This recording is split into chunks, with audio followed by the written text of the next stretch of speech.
एकादशी की भगवान विष्णु का त्योहार, जिसे हर शुक्ल पक्ष और कृष्ण पक्ष की 11वें दिन पर मनाया जाता है।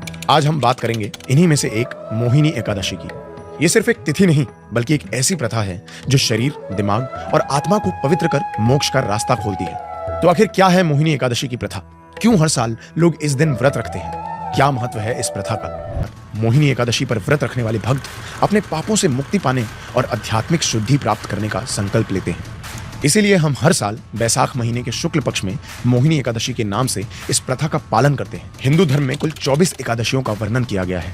हर पक्ष के 11वें दिन पर एक एकादशी आती है जिन्हें विष्णु भगवान से जोड़ा गया है और इनका पालन करने से मोक्ष की प्राप्ति मानी जाती है। कोई भी व्यक्ति अगर सच्चे मन से प्रायश्चित करे तो उसका उद्धार संभव है। ये कथा न सिर्फ एक पुरानी घटनाओं का वर्णन है बल्कि ये हमें दिखाती है कि किस तरह से एक दिन का व्रत और पूजा हमारी जिंदगी को बदल सकती है और हमें स्पिरिचुअली बहुत आगे ले जा सकती है। मोहिनी एकादशी के दिन किया गया कोई भी शुभ कार्य जैसे कि दान पुण्य आत्मा की शुद्धि में सहायक होता है और हमें आध्यात्मिक मोक्ष की ओर ले जा सकता है। लेकिन इस तिथि को श्रद्धा पूर्वक और विधि पूर्वक करना बहुत जरूरी है। मोहिनी एकादशी के दिन किए जाने वाला उपवास शरीर को डिटॉक्स करने और मेंटल क्लैरिटी को बढ़ाने में मदद करता है। साइंटिफिक रिसर्चेस बताते हैं कि उपवास रखने से इंसुलिन सेंसिटिविटी बेहतर होती है और सेल्यूलर रिपेयर प्रोसेसेस को बढ़ावा मिलता है। और तो और एकादशी की तिथियों का भी काफी गहरा लॉजिक है।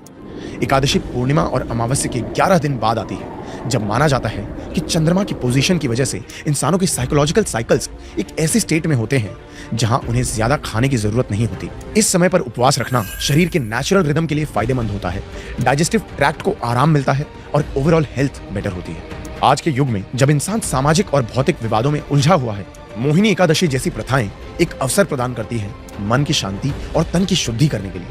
इस दिन की महानता को समझने से अपने जीवन में लोग संतुलन बना के रख सकते हैं और इस तरह मोहिनी एकादशी का पालन न सिर्फ गहरी परंपराओं से जुड़ा है बल्कि आज की पीढ़ी के लिए साइंटिफिकली भी लाभदायक है। मोहिनी एकादशी का महत्व पुराणों और धार्मिक ग्रंथों में विविध रूप से दिया गया है।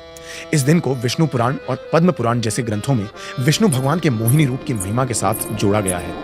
पद्म पुराण के अनुसार मोहिनी एकादशी का व्रत रखने से मनुष्य के सभी पापों का नाश होता है। एकादशी के दिन किए गए व्रत और पूजा से जो भी संकल्प लिए जाते हैं उन्हें पूर्ण करने की शक्ति आत्मा में आती है। ये दिन विष्णु भगवान की कृपा प्राप्ति के लिए अत्यंत शुभ माना जाता है और इस दिन की गई पूजा से भक्त सांसारिक बंधनों से मुक्त हो जाता है। ग्रंथों में मोहिनी एकादशी को पाप मोचनी एकादशी के रूप में भी कहा गया है, जिसका अर्थ है पापों से मुक्ति देने वाली एकादशी। ये व्रत खास तौर से उन लोगों के लिए महत्वपूर्ण है जो स्पिरिचुअल क्लेंजिंग और इनर पीस की तलाश में है। इस दिन किए गए धार्मिक अनुष्ठान और विष्णु भक्ति भक्त को आत्मिक शांति और दिव्य अनुभव प्रदान करते हैं। इस प्रकार मोहिनी एकादशी हिंदू धार्मिक कैलेंडर में एक ऐसे दिन के रूप में सम्मानित है जिस दिन किए गए कर्म मनुष्य को आध्यात्मिक रूप से पवित्र करते हैं और उन्हें अपने कर्मों का शुद्धिकरण करने का अवसर देते हैं।